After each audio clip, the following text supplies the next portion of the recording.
Music.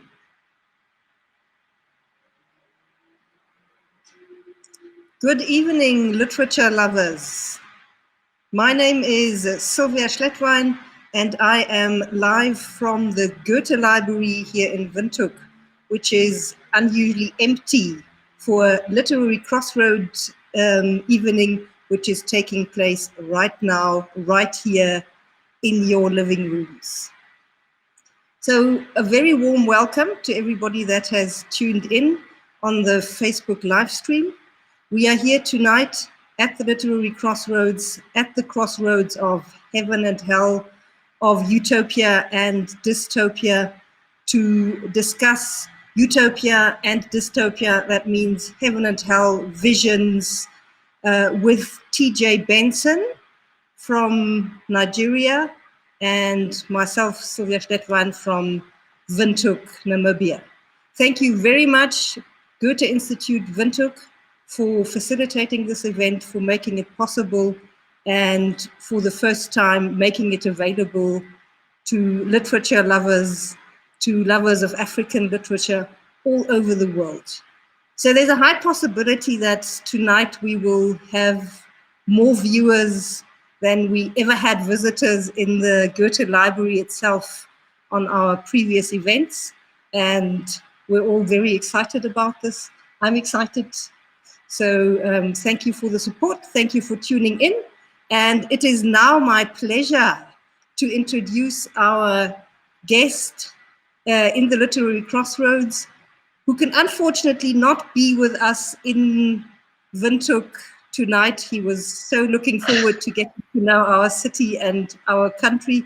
But TJ, I'm positive we'll see you, we'll be able to welcome you when this is all over. So long, we are grateful that we can connect globally. TJ Benson is a writer and creative photographer from Nigeria.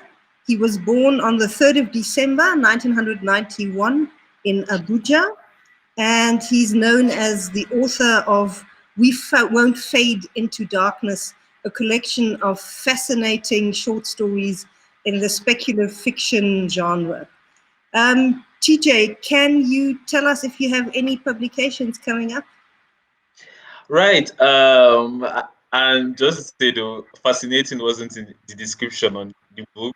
That was you adding that. So thank you for your kindness. But yeah, I do have The Madhouse, a novel which will be coming out through Penguin Random House South Africa and Masobe Publishers in February 2021. It was originally scheduled for release this year in October, but because of COVID-19, we will be seeing that to February 2021.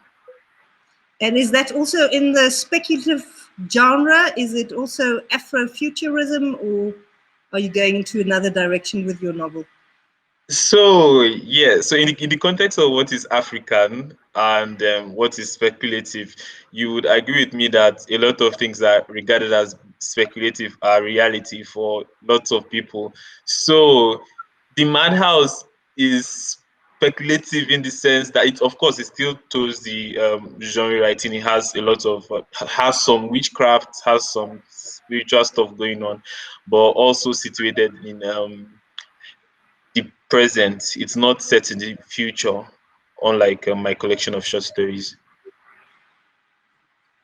Yes, because the TJ's short stories, We Won't Fade into Darkness, are mostly set in a dystopian or utopian future.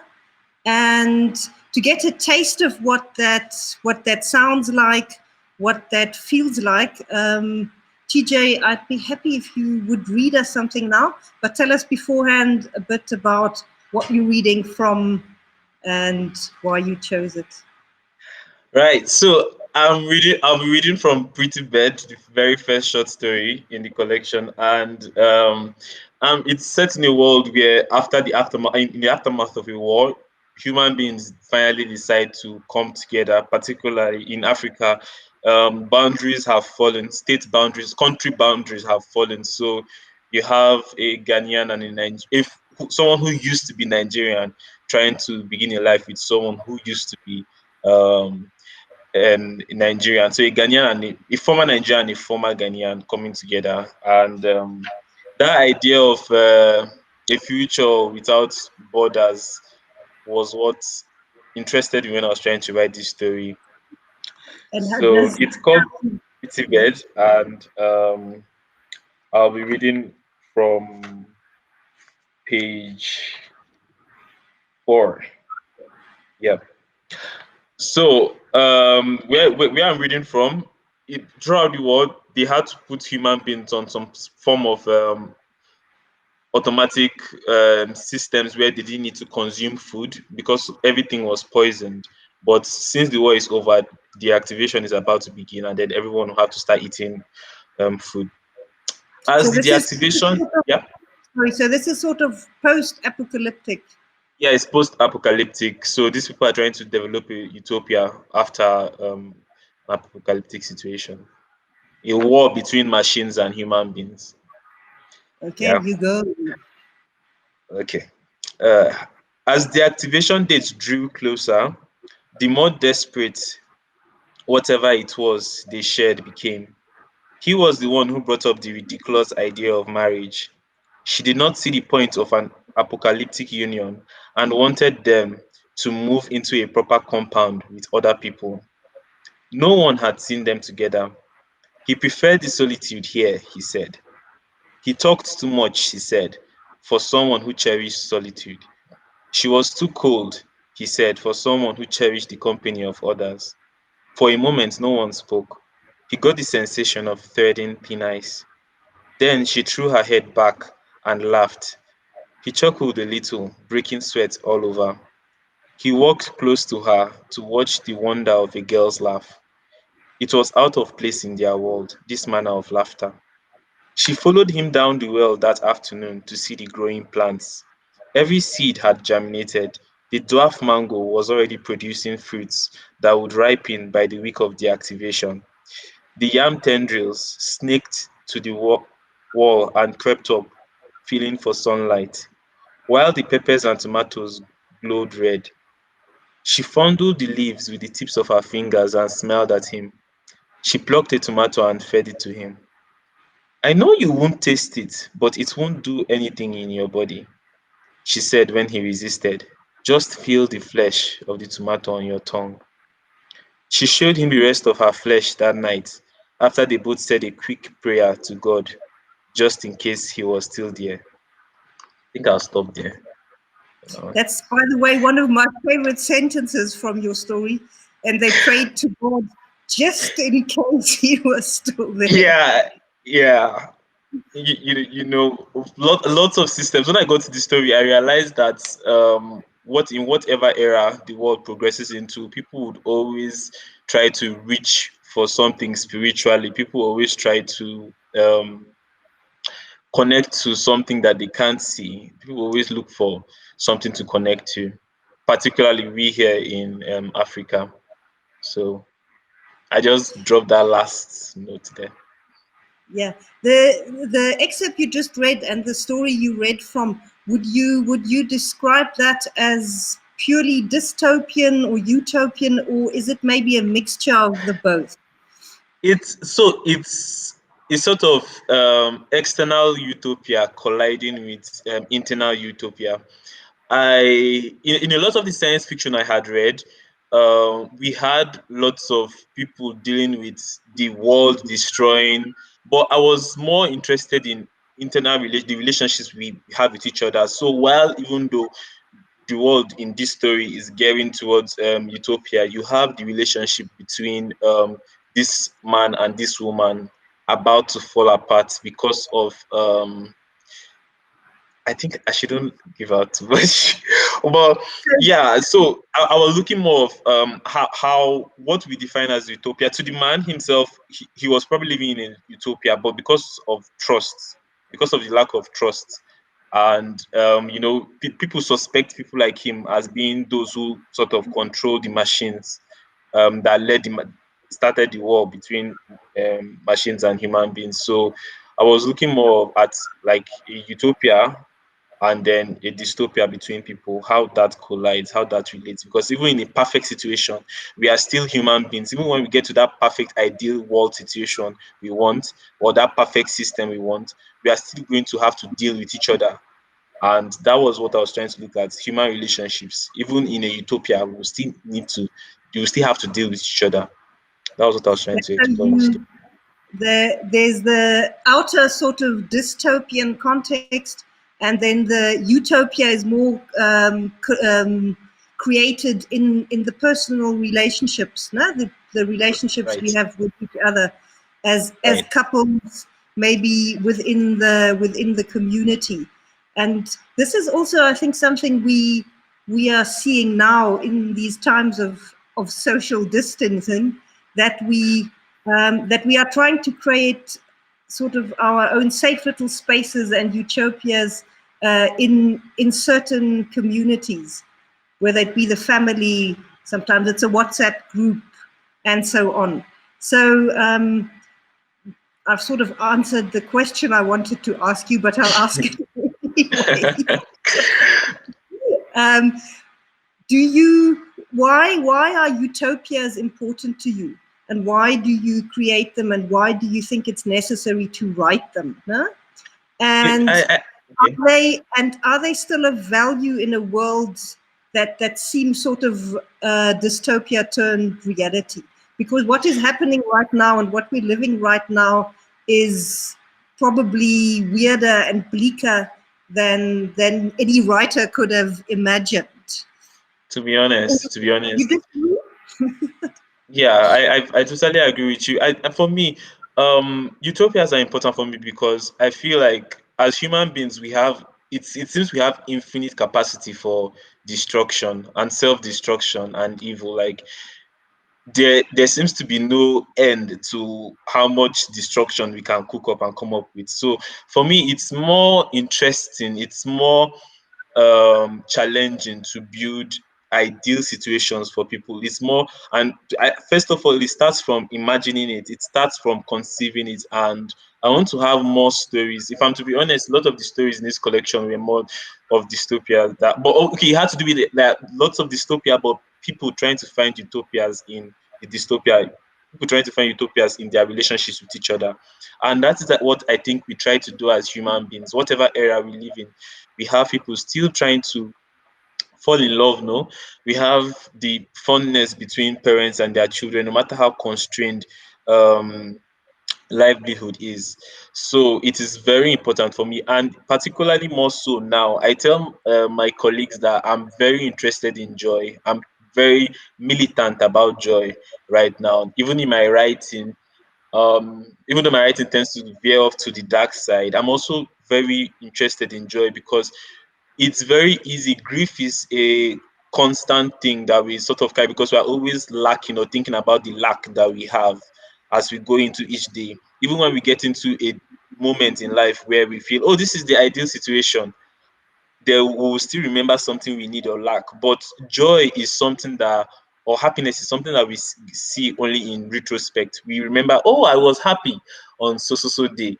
I was happy in so so so year. I keep on, so from time to time I talk about how 2019 was an amazing year, but when we were in 2019, we were looking forward to 2020. 2020 was supposed to be the year for us. 2020 was Right. supposed to be the perfect year. Everybody was making plans. I was supposed to come to Namibia for the Goethe-Institute Crossroads event. And now in 2020, I'm able to say, ah, no, 2019 was such a wonderful year. So I'm trying to make joy present now in my life. I'm trying to look for the beautiful things even in this. And like you said, communities have, some communities, particularly in Africa, have tend to come together more. You have relatives reaching out to each other more than they had in the past because now you are not too burdened with work, depending on, unless you are an essential worker. So you have so many families coming back, families in urban cities traveling back to their extended families in the rural area, and you also have sharing of resources. Lots of people who work in the cities or lots of urban people, they were able to pass, or who got relief funds, were able to share because some people couldn't go to the farm anymore. Some people couldn't afford to be at home and not work. So you had lots of people sharing. So these are some of the things that we saw during this period. And these are sort of mini or micro utopias people were building during this period. And yeah, you're talking about mini utopias happening right now in real life, within also a real, really real dystopian context. How do we transport joy in writing? Isn't that boring? So there's a line by one of the amazing singer I love so much, Florence Welch, where she sings that there will be no choir to sing about couples living happily ever after, because joy is such an uninteresting, or people take joy to be such an uninteresting concept. But I think it's our conditioning. I think there's the conditioning that makes us think that unless we feel pain, unless we suffer for something, then it's not what it's, unless we and it's, I think a lot of us, of course, we talk about capitalism, we talk about the era we live in and everything that has made it such that to just sit down as a family and just share stories seems to be a waste of time, or you think, oh, you could make money with that time. So is joy boring? I think that's our trauma talking. The question is, I think, joy, I think, is I joy think it's our boring? collective. I think it's our collective trauma that makes it seem. But because this period, particularly because we were all collapsed into each other this period, and then nobody goes to work, right? So we are all on social media, and then we are seeing everything that is happening. First, the COVID-19. First, there was supposed to be a world war, or like and then we now had Yeah. the crisis. Just quickly Okay. stop you there. I'd like to get back to writing. The question is joy boring in writing? Because I know myself when I write, for example. I mean, as you can see, I'm actually quite a happy, outgoing person, fun-loving. But you wouldn't always say that if you read my writing, because it seems that it's more interesting to put the bitterness and the pain and the cruelty into the writing rather than just pure joy or happiness, because also it seems to be what people are interested in. Right. They tend to tell, painful stories, or the sort of stories that you just mentioned now, they tend to do well. Stories that have tragedy. But I think it's an interesting challenge for me to pursue joy in writing or literature. I find it, because like you say, it's difficult. And how do you make joy interesting? How do you make it not boring? That's what I'm currently working on, right? I mean, I did laugh when I read your ape sheet. I did. I think some parts of the story I laughed, right? But I think we have done trauma, we have done tragedy over and over again. So joy, since it's so difficult to read, let's see how we can make people want to read joy and think it's interesting enough. And with this period, I mean, many people just want simple life, simple literature. They don't want anything that is traumatic. They want something that will make them laugh, especially because of the times that we're living in right now. They want distractions.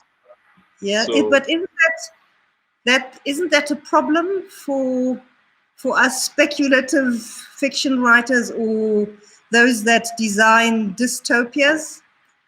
Do we still have stories to tell right now if the need is actually for joy? I when this whole period have you been able to write this period since the COVID-19 started? Let me throw That the would have question been back my to you. question. I have written very, very little since Exactly. COVID. It seems to, because it seems to block what I usually write. It seems to block the imagination that goes into the dark, into the bleak, into the dystopian, because you feel, oh my God, but this is sort of what we're You're living already right. surrounded by the dark, right? The dark is already out. So what are you writing towards? How do you make you know, like when it started, I thought I would have more time to write, right? But that didn't happen. To settle down and concentrate on building, because I also have some more African futuristic stories to write. But they didn't feel convincing enough because nothing I could imagine could measure up to the horror of what we were experiencing. Before you know it, something is already in the air. It felt like Resident Evil. I started watching Resident Evil all over again. I started watching some movies, and they felt like my lived reality, right? So how do you write dystopia in this kind of time? It was a very, I couldn't even, it didn't feel, it didn't just work. It didn't just work out for me. It didn't Yeah, just work out for me. and so it is at the moment like life sometimes literally feels like a masquerade. We're not wearing masks now, what we have to wear them when we go outside, but the fun is taken out of the masquerade, and it's just Right. it's absurdity. It's absurdity on another level, and usually I would be in the position as a writer to take things and to take reality absolutely ad absurdum, no? And to tease and entice my readers with that.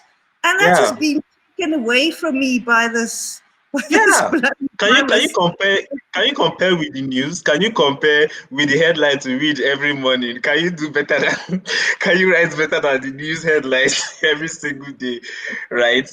It's But on the been other hand, on the other hand, I think this the need for the arts and also for literature has somehow increased in these times, because we are looking for things to distract ourselves. We are, like you said, we are looking for joy and for beauty.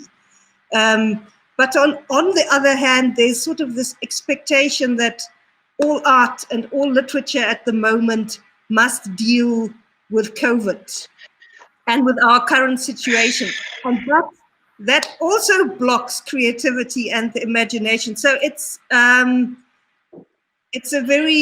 catch-22. And on top of it, people don't have money to pay, you know, to pay for books, to pay for art. So it is so much opportunity, but also so much blockage at the same time. And the thing is, I always imagined, when I was writing, I always imagined the apocalypse to be a bit more glamorous than what is right, happening right now. You know, right.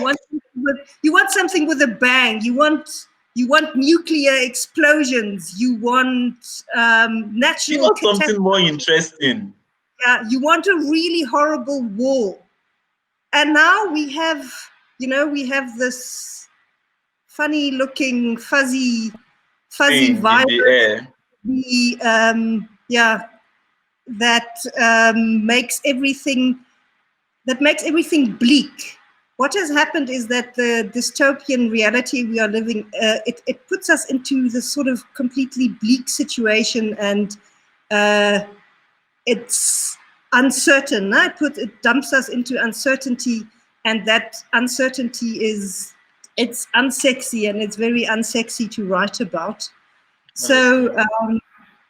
So I'll be reading a bit now from first from an apocalypse with a bang, because I always sort of imagined the apocalypse in Namibia to be a nuclear catastrophe, Oh, okay. because the West would come and dump their nuclear waste in Right. Namibia. There have been propositions like that. And then to imagine what happens in the aftermath of this catastrophe, which in itself then also presents some kind of utopia. But so I'll be reading some paragraphs from that story called At the Tropic of Jackal. And after that, I'd like to read from a paranormal vampire story, for the reason of showing how the paranormal actually contains utopia, because when you become a vampire, there's this transformation that takes place that sort of transcends all these inner and outer borders that we live with as human beings. It would be interesting to write about a vampire in the times of COVID, actually. The transmission. And do you think vampires would get it?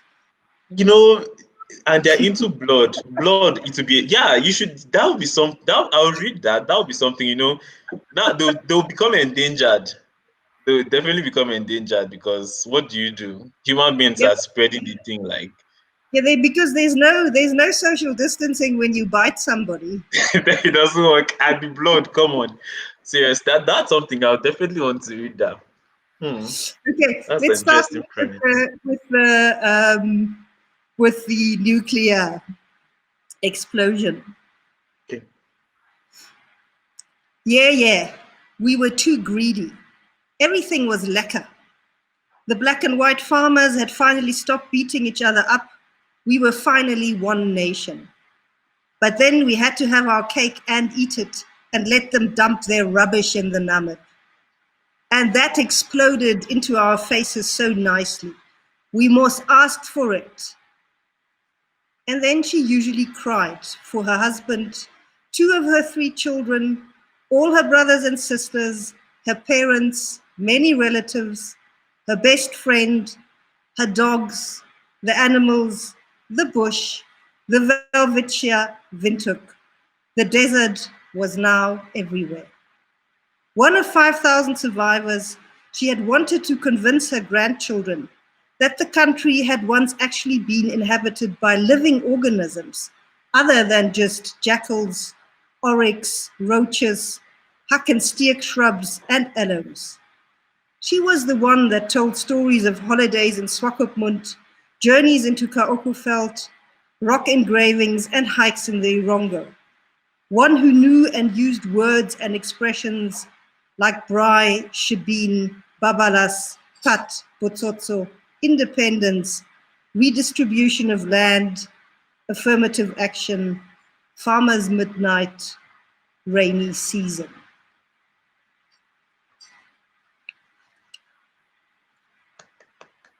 So these were basically the thoughts of a survivor of the apocalypse, the glamorous apocalypse, the nuclear explosion.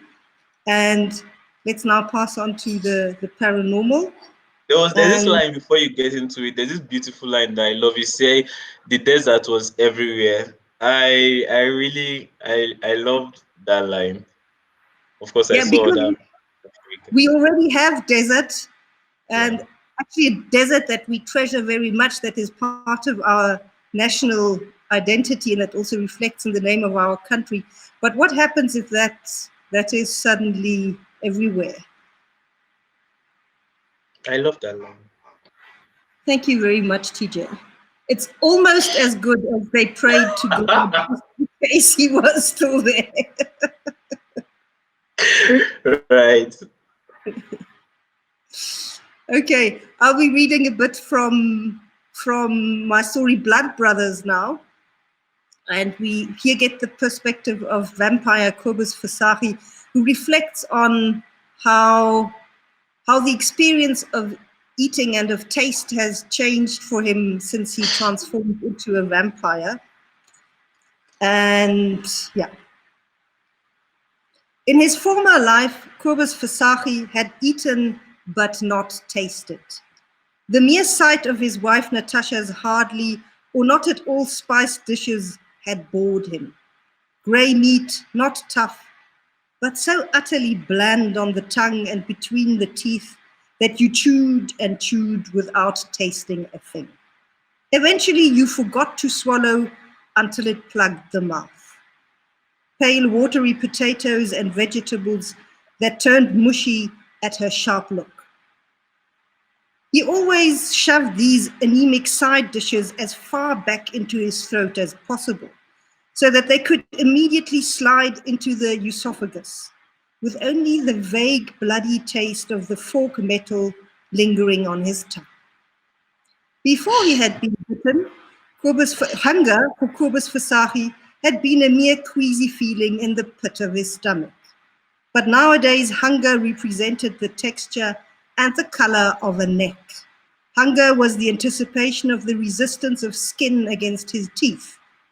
Satisfying that hunger was the warmth of the first jet of blood against his palate. It meant waiting for the velvet lining feeling in his stomach after the first gulp. Eating was the promise of sour tickle, sweet gliding, bitter pull, and salty prickle. Every meal was a gift. First, you slowly undid the ribbon, then you ripped open the wrapping to uncover the center, which you caressed in your hand, devoured with your eyes until it belonged to you. And that reminds me, you read that part about the tomato, where where, where where she asks her partner to savor the flesh, but to feel it. Yeah, because And they don't so, have taste yet, but they can just feel the flesh in the mouth.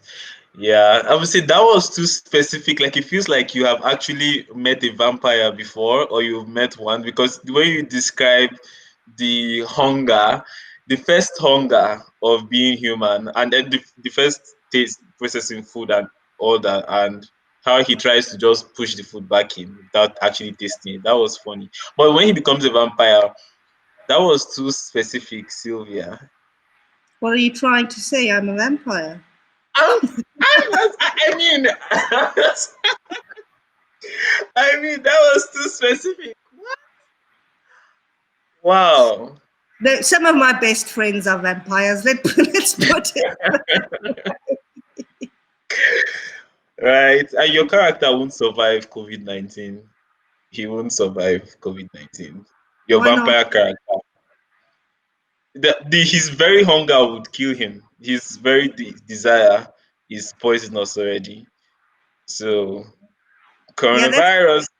So, but that's the part I didn't read to you. It goes on describing how he sometimes has to resort to biting animals because there are no humans around. So maybe he'll have to do that for a while. we'll see how it goes. I've talked about the language in your story, the way you choose your sentences, and they seem very gritty and specific because your stories are all like they all have this rawness to them. And I'm very interested in your choice of language because I was listening to this podcast by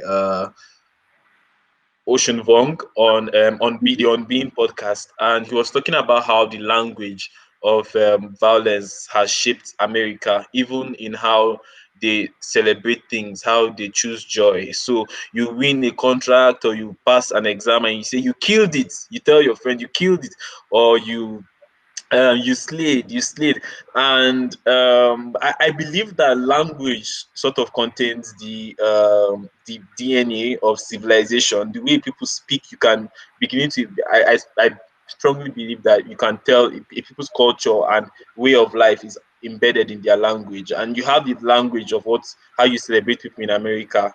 In my father's language, which is Steve, they'll say if you want something or you say you got a job or something, they'll say something like it's more like Uya Shola or Uya or like, and so Uya means you have eaten.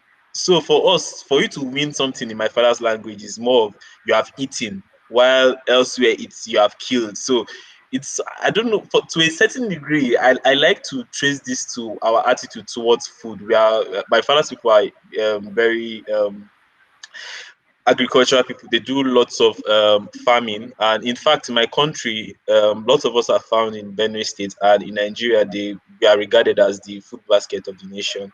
And you see in our language things like eating food.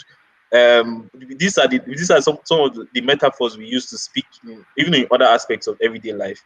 So since I'm seeing how I think Utopia as an idea can be built from even the language that we use to speak about things. If you look at even in terms of social behavior with other people, I begin to see things like how mental health, for example, is being addressed. In my country, when you say, "Are you mad?" It's an insult. It's an insult. Always insulting you. Yes, But and proudly so. Yes. they say, "Are you mad?" Is something wrong with your head? But this is supposed to be a genuine question. Like, okay, so do you need help? Are you all right? But if I say even just "Are you all right?" already sounds like an insult. But I think in building relationships within a utopia, it starts from the language, which is why I'm very interested in the language that you use in telling your stories. They are very. It's very gritty. I don't know if you want to talk about it a little. About the grittiness, about the rawness. Yeah, your choice of sentences in the stories you tell. Do you does the story dictate the language for you, or you just write? Does the story decide this kind of sentences you would use, or you just write? I know, I actually think a lot about almost every sentence. Oh, And I see. as you know, as you have seen, most of my stories are also quite short. And Yeah. it's because I try to put as much as possible into one sentence or one word. I'm a big fan of density. That is also one of the things I like about poetry, that you have this condensed version of language and of feeling. So yeah, I think that's where, but that's also where the rawness comes in, because yeah, that doesn't really leave room for long, elaborate, flowery sentences. Yeah. I like the juxtaposition and the words that are next to each other are allowed to cause friction, because that's where the explosion then comes from, or where the interest lies for me. But yeah, every writer is different there. But Yeah. I think you're not so different from me in that sense. I see. I when I read your stories, you see, I almost said wrote. I felt, oh my God, this is my Nigerian writing twin, which was, I felt that way about your writing. excuse me. I did. I said I felt that way about your writing. I really did. In fact, the very first I know I keep on talking about Ape Shit, but I felt like Ape Shit could have been part of my story collection, particularly with the way you ended it. Like the leaving a lot for the reader to imagine that element of it. And you don't people your stories are very action driven. The people, if it's the girl standing there, like people are always going to do something, people are always going to move something, right? Something is really it has little to do with just meandering about. You're very interested in the short story form. And I don't know, are you have I don't know if you've I mean, I've not seen any novel of you. I don't know whether this your style of writing is Yeah, and whether I you're think good. You it's said? for precisely that reason. I have immense difficulty imagining myself writing a novel. That's very utopian for me. Sylvia sitting there plotting a novel, writing a novel. It's the short form Right. that interests me, precisely because of the possibility to play with the grittiness there and to construct Yeah. around that. Yeah. But talking about language and utopia and rhetoric, because you were talking about how we say, yeah, you kill it, and then I actually want to ask you, why did you decide then to call your novel The Madhouse? So the madhouse, because the you can imagine the things that will come to mind when you say the madhouse. But the madhouse is actually about a family, a very unconventional family, very unconventional to Nigeria of the 1990s, because we have a man who was supposed to be a reverend father who ran away from the seminary and then also tried his hand at being a soldier, but ended up running away from the army and decided to just be by himself in this abandoned building. And then a woman who also ran away from her strict parents and sort of bought the house, but they sort of have this whole collision on ownership. And they're a very unconventional family. They begin their family that way, and their children, the sons they end up giving birth to, one of them has this sort of demon twin who died in the stomach. He sort of ate his twin in the stomach, and the twin comes back to haunt him. So these are some they're very unusual, unconventional, and untraditional family units, and their existence sort of clashes with the very conservative lifestyle of their neighbors. So I was really looking at What people. would their neighbors have against a demon twin? I mean, are I mean, this is the Christian 1990s everyday life. So no, it was a serious problem. You can't have those kind of neighbors. Your neighbors are crazy. You have to do something about it. So I was looking at people embracing their madness, or what you would call madness, or it was more of a reclamation. Yeah, it was. I mean, of course, the house used to be a sort of asylum for our colonizers in the 1900s, but they sort of left it and then they passed it down. There are some of the colonial buildings that were passed down to the government. So I also left it there. So like anybody wants to argue with me, why are you calling it the madhouse? It used to be a madhouse. But it's more about it's more about the people. Yeah. and yeah, also staying with rhetoric. Um, if you listen, if you to listen to what those in power have to say at the moment when they address the nation to inform us, to ensure our safety, it sounds a bit like it's coming straight from a fantasy novel. It actually almost sounds like they've read too much fantasy during the lockdown, because they keep citing this invisible enemy. And it's this invisible enemy, that this has sort of become a trope, no, in the rhetoric of those who lead us. What do you make of that? Is that also your experience in Nigeria? Well, first of all, in Nigeria, I'm happy that your leaders are talking to you. In Nigeria, our leaders don't even bother talking to us. They don't have our time. Yeah, people come, people come on social media and they keep on tagging our president, tagging people to say something, and everybody they don't really have our time. But the language, I do not take it for granted at all. I mean, some very funny things that our leaders say that are so weird. People say, oh, maybe they are uneducated, but I don't believe it. I think it's very deliberate. Even the language of, say, regarding COVID-19 as the invisible, we say we are going to fight COVID-19, right? Like a physical enemy, and then you want to use violence, and then funds are released. It's Yeah. so great. I don't want to get to I, I wrote, although I would say though that one very core reason why I wrote We Won't Fade into Darkness was because I found that a lot of young people, nobody was dreaming for us, nobody was thinking about our futures. The people in power have been and are just working towards their own end. They are just working towards their own, how much of the um, resources. And now that we have COVID-19, donations they can embezzle. But the young people, and we have the population of young people keeps on swelling, and we have in different regions.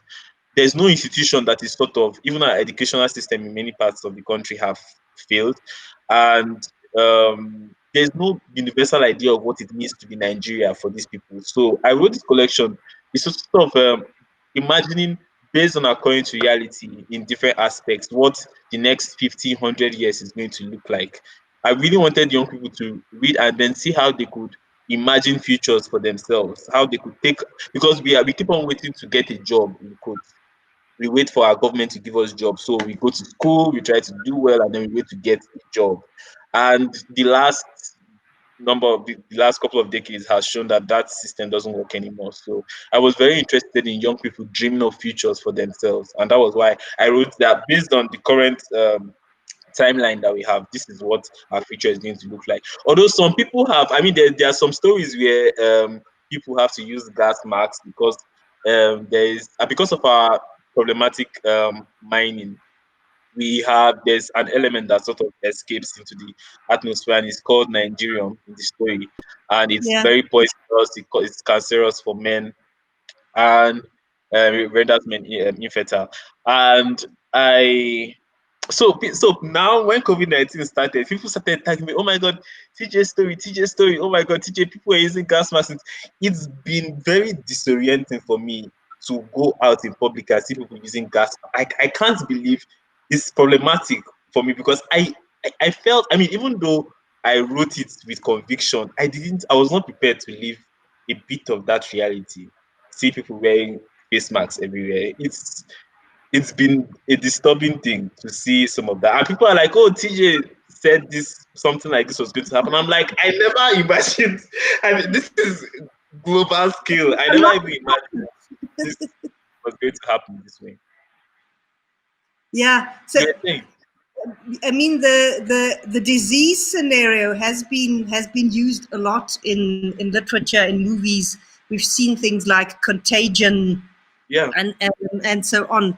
Um, my question at the moment is, because since we are sort of living a dystopia, I think there's this need, and not only in African contexts, for utopia, for positive, for positive growth, for positive imagination. But how real is the impact of writers like you and me on change in African society, on change in politics? Or are we always just going to cater for the taste of a few weirdos who like glamorous apocalypse and vampires and tomatoes without taste? You know, this question, it's very easy to get optimistic about this question, but if I were to look at history, I don't know how much impact writers have been able to make in history.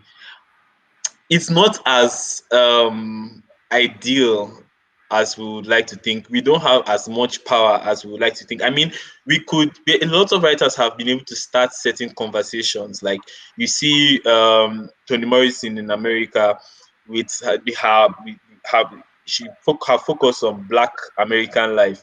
You see, she has been able to start certain conversations on that, but she did not see the end of racism in America after so many books, after how many decades, right?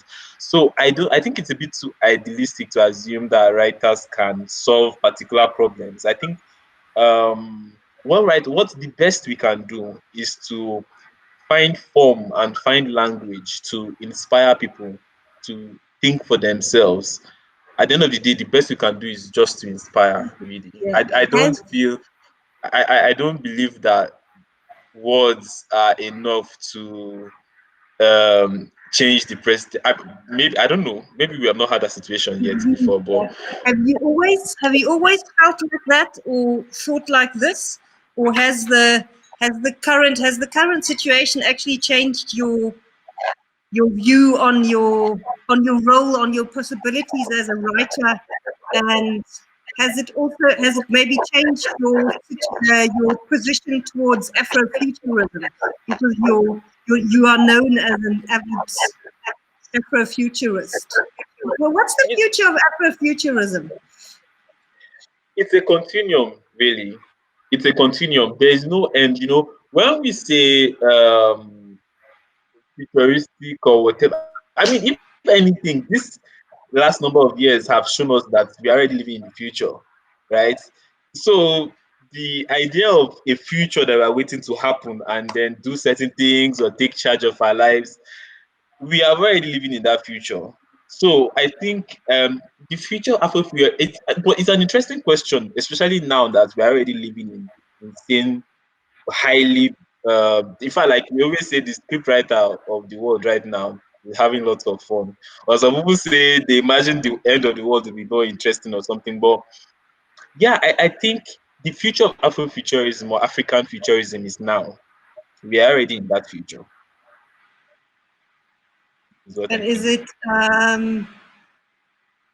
is it a positive utopia we are in now or moving towards, or Is it because positive? isn't Afrofuturism about creating positive visions for future I, generations? yeah, I feel Imagining, that yeah, although I feel that guys, African utopias is where those positive features come in place, and but the Afrofuturism or African futurism, it's just projection. It just basically means they are going to be Africans in the future. But as for I don't know if there would be a post national future, as in my pretty best story. If that happens, we might have to now start reimagining what definitions will look like. If the borders between countries in Africa are going to fall, I don't know what that future is. Yeah, it seems like it's a possibility. Maybe I think that might be a very possible future for Africa. Yeah, I feel that it's possible that these borders might fall. If because this period has shown us how, particularly the economies and people are beginning to began to like check, why don't we manufacture certain things in our continent? Why don't we have certain things? Why do we have to relate?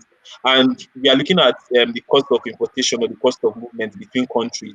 It's more expensive for me to fly to, say, Kenya than to fly to certain other parts of the world, which does yeah, not make any sense. So we have this period, interesting. We actually have an interesting question here by one of our interactors, one of our viewers here. Tabiso Tabi K. Dube is asking, how best can such fictional dystopian contexts be used to metaphorically discuss and address modern day social injustice issues? hmm, Do you have an answer there? There's Tabiso, I don't think there's really an answer how these can best be used. We can only, as writers, we can only continue to imagine and to design dystopia in order to reflect, to reflect a deficitary reality. And yeah, we'll probably keep on doing that if the need for joy doesn't become too big. right? Like, I mean, but Tabiso, I think in the current situation, this has actually it's become difficult, no? Because yeah, I don't know that I just feel that the whole the whole concept of dystopia and what it can be used for has been shaken by what we are going through right now.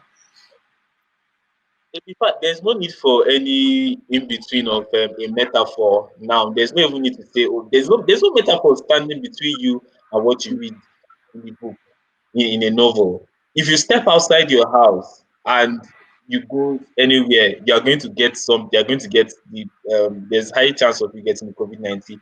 How much, what metaphor can come between you and that reality, right? I think it's enough.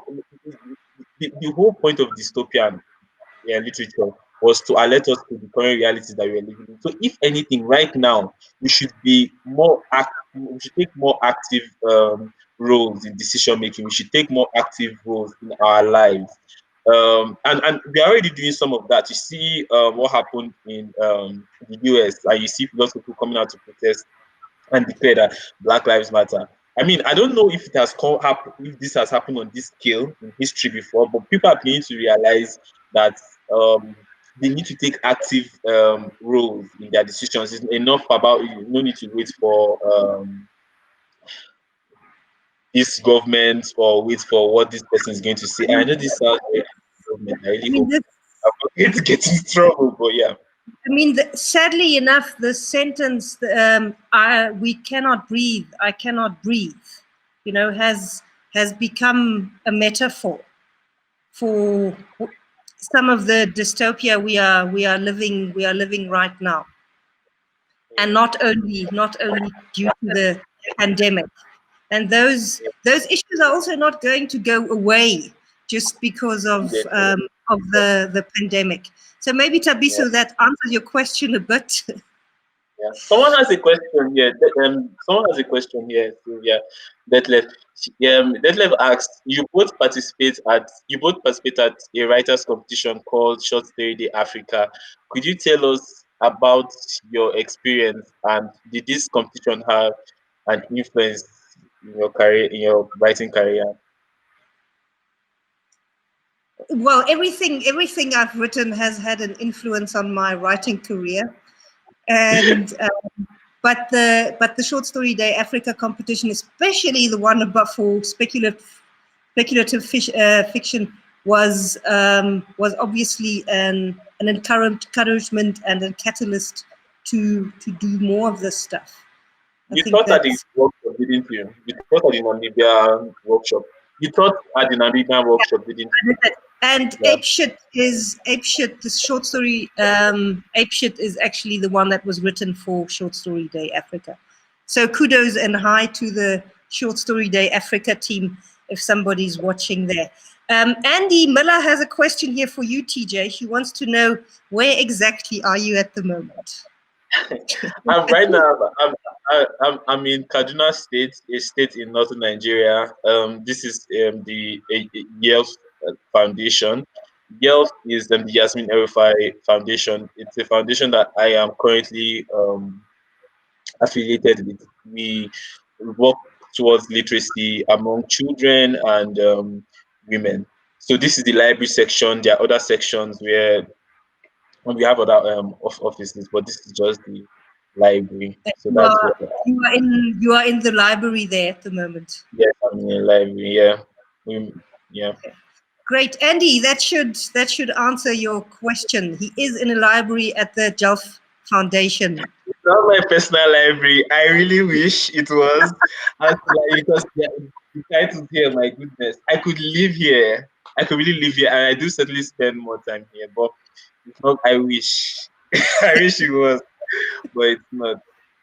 It's not my library. And the SSDA thing. Yeah, it was. Yeah, it was SSDA was a very important part of my literary career because it gave me visibility. I came first runner up in their competition in 2016, and yeah, my life changed ever since. I met the people because the team has this. They have this very strong work ethic, and they made me pay very. Made me pay lots of attention to my writing in terms of editing and really the kind of stories that they sort of select for their anthologies really made me feel like I needed to be a part of that, and I was happy that I was selected. So yeah. Yeah, definitely, and we need more of that. In an ideal world, in a utopia, we need more of that. But We do.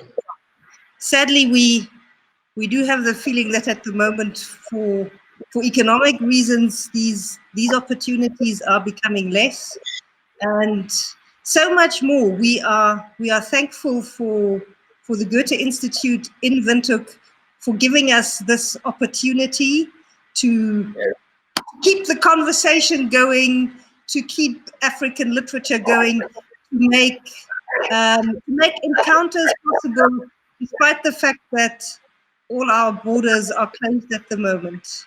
TJ, we have 1 minute left, and I would like to take part of that 1 minute to say thank you very much for being with us, for talking to me, for engaging, and for imagining the future. And you have the last word before you fade into darkness.